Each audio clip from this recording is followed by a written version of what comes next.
Habitants des villes et d'ailleurs, les écoquartiers, ça vous parle? En fait, il n'y en a pas deux pareils. Pour y voir plus clair, suivez nos rencontres.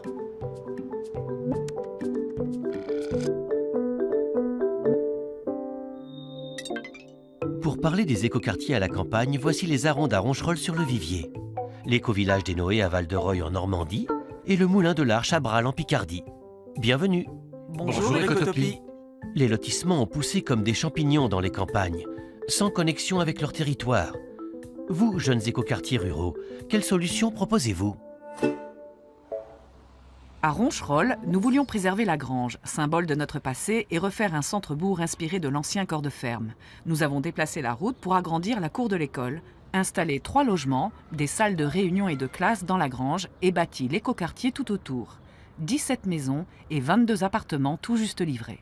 Nous accueillons plein de nouveaux enfants et avons évité la fermeture de l'école.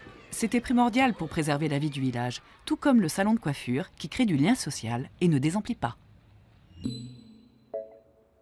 C'est vrai les Arondes, les villages s'effilochent et les jeunes familles partent à la ville. À Brasles, nous voulions maintenir nos aînés sur place, mais leurs vieilles maisons ont trop d'escaliers pour eux. Nous avons donc imaginé un village senior bioclimatique avec des logements traversants de plein pied, entièrement adaptés handicap et inondés de soleil. Pour les soins, les infirmières ont leur cabinet sur place. Et pour les courses alors? Et Catherine vient prendre les résidents. Ils la considèrent comme leur rayon de soleil. Et en cas de problème, il y a toujours les voisins à côté.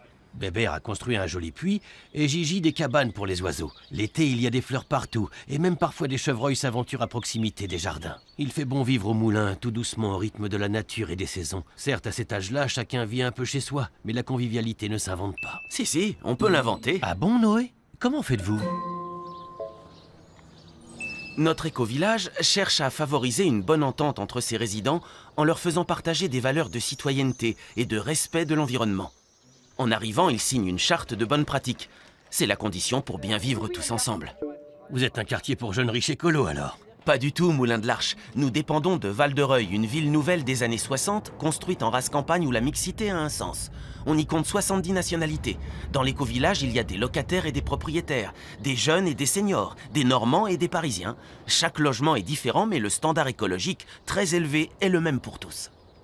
Tout cela est bien beau, Noé, mais vous n'avez pas un peu l'impression de jouer au village d'Astérix?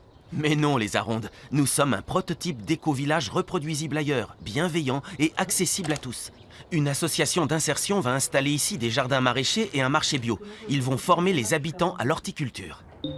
C'est vrai, Noé, le jardinage aussi crée du lien social.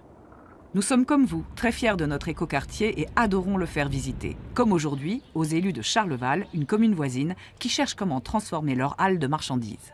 Si j'ai bien suivi, les écoquartiers ruraux n'ont rien à envier aux écoquartiers urbains en matière de réflexion écologique. Leur petite taille leur permet de créer des projets bien ficelés, ingénieux et audacieux. Peut-être un nouveau souffle pour les campagnes.